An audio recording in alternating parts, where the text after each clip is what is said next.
Aujourd'hui, je vais révéler les secrets industriels, c'est ça?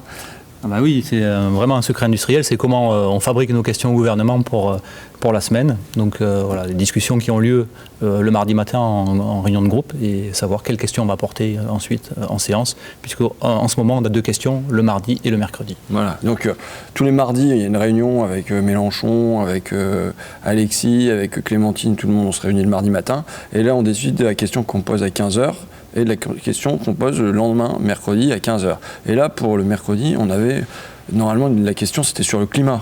Exact, c'était une question sur notamment l'alerte des 15 000 scientifiques sur le climat et le non-respect des objectifs en fait. Et donc le problème que l'on avait pour ce mercredi, c'est qu'on passait en 13e position dans l'ordre des questions au gouvernement. Donc la probabilité que quelqu'un pose la question un peu sur le même registre avant nous était assez forte. Et bingo, le député République En Marche qui passe juste avant moi, question gouvernement, pose une question assez similaire à celle que j'avais préparée en première intention. Pouvez-vous nous dire, Madame la Ministre, où en sont les négociations internationales climatiques? Comment la France peut-elle faire avancer l'actuelle négociation afin d'éviter ce bien triste constat du « il est bien trop tard ». Mais comme on est vraiment des malins, on a toujours un plan B. Nous, on est fortiches du plan B de toute façon. Et donc, voilà, on prépare toujours un truc au cas où. Et moi, j'avais vu un papier à la une du Canard, et qui était une reprise du Monde, qui annonçait qu'il y avait une diminution de 40% des crédits pour les associations de consommateurs. Là, cet après-midi, par exemple, je voyais la Confédération nationale du logement, pour les associations d'usagers du train et tout ça. Et évidemment, ils justifient en ce moment tout. La baisse de l'audiovisuel public hier, c'est réduction de déficit. Et en fait, c'est vachement idéologique. C'est tout ce qui risque de critiquer les entreprises sur lesquelles on tape pour réduire les déficits. Donc je trouvais que à la fois c'était insignifiant sur le plan budgétaire, mais en même temps c'était vachement symbolique sur le plan idéologique. Tout à fait, oui, parce que budgétairement, tu le soulignes, hein, c'était 2,2 millions d'euros. Pour eux, c'est peanuts, ça, c'est vraiment une petite cacahuète dans leur immense budget. Monsieur le Premier ministre, 40%, 2,2 millions d'euros.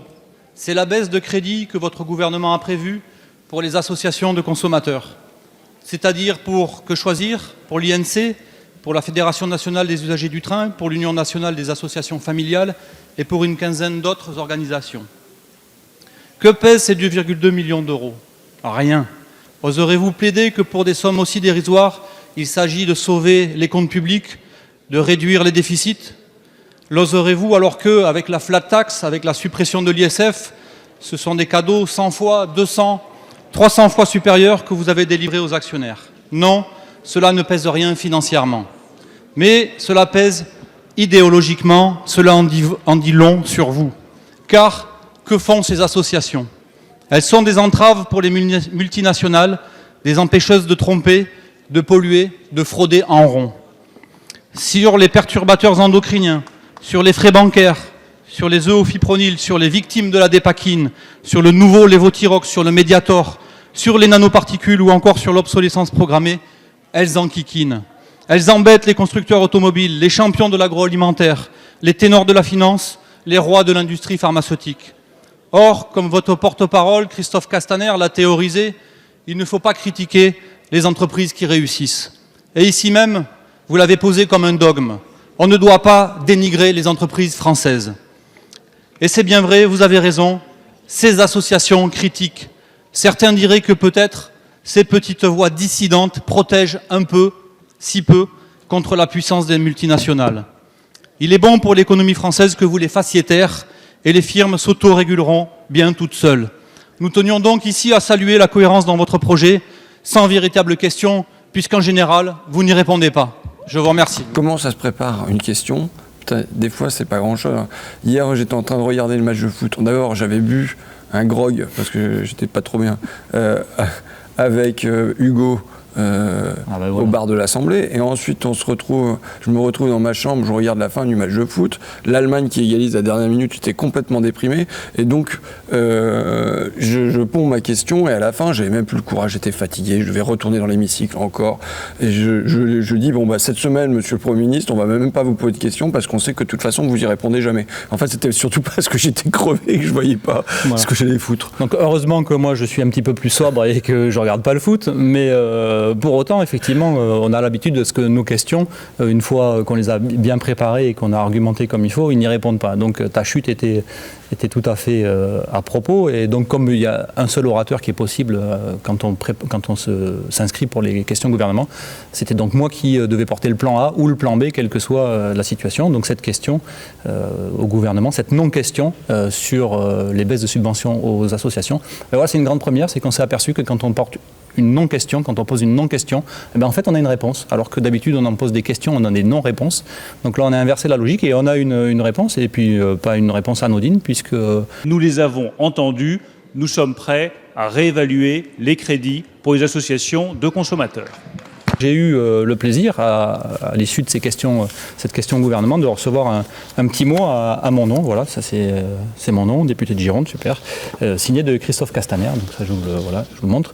Et qui me dit, c'est très bien d'avoir les arguments de François Ruffin, c'est une très bonne chose. C'est complètement illisible. T'arrives à le lire, toi? Oui, alors je me suis fait décrypter ça par quelqu'un qui lit les pattes de mouche, en vrai, dans la vraie vie. Caroline, comme elle est... Voilà, elle a l'habitude de lire les écritures de médecins, donc je lui ai fait décrypter ça.